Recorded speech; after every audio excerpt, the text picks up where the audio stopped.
ഈ അവസരത്തിൽ സാമ്പത്തിക വിദഗ്ധ മേരി ജോർജ് നമുക്കൊപ്പം ടെലിഫോൺ ലൈനിലുണ്ട്. ശ്രീമതി മേരി ജോർജ്, അതായത് ഒരു സാധാരണക്കാരനായിട്ടുള്ള മലയാളിയുടെ വളർച്ച അത്ഭുതത്തോടെയും ആകാംക്ഷയോടെയും കൗതുകത്തോടെയും ഒക്കെ നോക്കിക്കണ്ടവരാണ് നമ്മളെല്ലാവരും. പിന്നീട് അദ്ദേഹത്തിന്റെ തകർച്ചയും ഇപ്പോൾ ഇതാ ഫെമ ലംഘനത്തിന് ED നോട്ടീസ് അയച്ചതിന് തൊട്ടു പിന്നാലെ ബൈജു രാജ്യം വിട്ടിരിക്കുന്നു എന്നുള്ള വാർത്ത കൂടി പുറത്തു വരുമ്പോൾ എന്താണ് പ്രതികരണം? അതായത് ഞാനും ഇപ്പൊ അവിടെ സംസാരിച്ചതുപോലെ എനിക്ക് മുൻപ് സംസാരിച്ച മാന്യദേഹം പറഞ്ഞതുപോലെ ബൈജു സാപ്പിനെ വളരെ അത്ഭുതത്തോടെ ആണ് നോക്കിക്കണ്ടിരുന്നത്. ഒരു പക്ഷേ ഒരു പരിധി വരെ ആദരവോടെ. കാരണം കേരളത്തിൽ ബൈജു ഒരു എക്സാമ്പിൾ ആകും. അതായത് സ്വന്തമായി സംരംഭം തുടങ്ങാൻ ഇവിടുത്തെ യുവാക്കൾക്ക് അദ്ദേഹം ഒരു ഒരു ഒരു ഉത്തേജകമാകുമെന്ന് തന്നെ ഞാൻ കരുതിയ ഒരുപാട് സാഹചര്യങ്ങൾ ഉണ്ടായിരുന്നു. 1907 മുതൽ ഞാൻ അദ്ദേഹത്തെ നിരീക്ഷിച്ചിരുന്നില്ല എങ്കിൽ പോലും പലപ്പോഴും ബൈജു നമുക്കറിയാം ഓഹരി മാർക്കറ്റിലുമൊക്കെ ശ്രദ്ധ തേടിയിരുന്നു. ആ സാഹചര്യങ്ങളിലൊക്കെ ഞാൻ അദ്ദേഹത്തെ ശ്രദ്ധിക്കുകയും ചെയ്തിരുന്നു.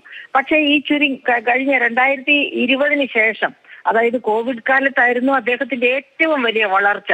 ആ കാലഘട്ടത്തിലൊക്കെയാണെന്നാണ് എനിക്ക് തോന്നുന്നത് സക്കർബർഗിനെ പോലെയുള്ള അന്താരാഷ്ട്ര, അതായത് അമേരിക്കയിൽ IT കമ്പനിയുടെ തലപ്പത്തിരിക്കുന്ന ഇന്ത്യക്കാരനായ സക്കർബർഗിനെ പോലെയുള്ളവരൊക്കെ അദ്ദേഹത്തെ ഓഹരി എടുക്കുകയും അങ്ങനെ വളരെ ഉയരത്തിലേക്ക് കുതിക്കുകയും ചെയ്തു.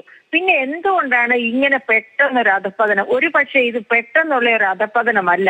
ഇപ്പൊ നമുക്കറിയാം, ഓൾ ഇന്ത്യ തലത്തിലെ ഹിൻഡൻബർഗ് റിപ്പോർട്ട് വന്നപ്പോൾ അദാനിയുടെ ഷെയറുകളെല്ലാം താഴേക്ക് പോയിരുന്നു. പക്ഷെ അദാനിയെ താങ്ങി നിർത്താൻ ഒരു കേന്ദ്ര സർക്കാർ ഉണ്ടായിരുന്നു. അതുകൊണ്ടാണ് അദാനി വീഴ്ചയിൽ നിന്ന് രക്ഷപ്പെട്ടത്.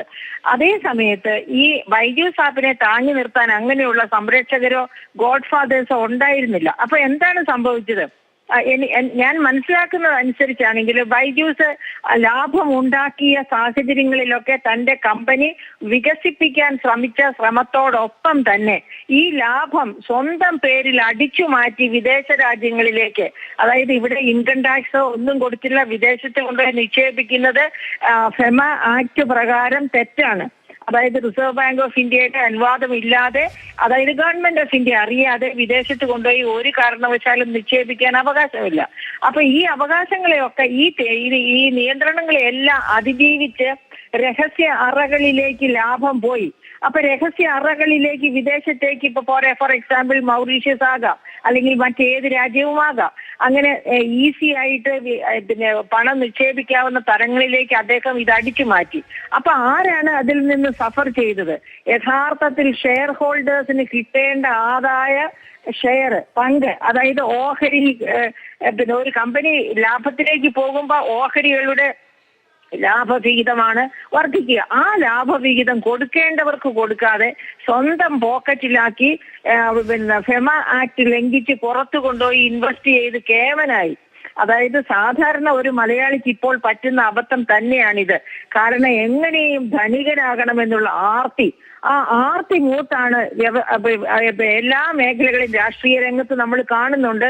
അതുപോലെ തന്നെയാണ് ഈ ബിസിനസ് രംഗത്തും. അല്ലെങ്കിൽ ഒരു പക്ഷേ ലോകത്തെ ഏറ്റവും നല്ല ഒരു ബിസിനസ്സുകാരനായിട്ട് ഉരുത്തിരിയാൻ കഴിയുമായിരുന്നു. നമ്മൾ നേരത്തെ അങ്ങ് പറഞ്ഞു തുടങ്ങിയപ്പോൾ കേരളത്തിൽ നിന്നുള്ള ഒരു സംരംഭകൻ എന്ന രീതിയിൽ പറഞ്ഞു. പക്ഷേ ഇന്ത്യയിൽ തന്നെ എനിക്കൊന്ന് ഇന്ത്യക്ക് തന്നെ മാതൃകയാക്കുന്ന തരത്തിൽ ഒരു സ്റ്റാർട്ടപ്പ് തുടങ്ങി അതിന് അത്രത്തോളം മികച്ച രീതിയിൽ വിജയത്തിലേക്ക് എത്തിച്ച ഒരു സംരംഭകരായിരുന്നു ബൈജു എന്നതിൽ സംശയമില്ല. പക്ഷേ ഈ പറഞ്ഞതുപോലെ തന്നെ ഈ കുറേ പാളിച്ചകൾ, കുറേ നിയമലംഘനങ്ങൾ ഉൾപ്പെടെയുള്ള കാര്യങ്ങൾ ഇപ്പോൾ എന്തായാലും പിടിവീഴ്ത്തിയിരിക്കുകയാണ്. നിലവിൽ ഇപ്പോൾ ബൈജു ദുബായി കടന്നിരിക്കുന്നു എന്നുള്ള വാർത്തയാണ് പുറത്തു വരുന്നത്.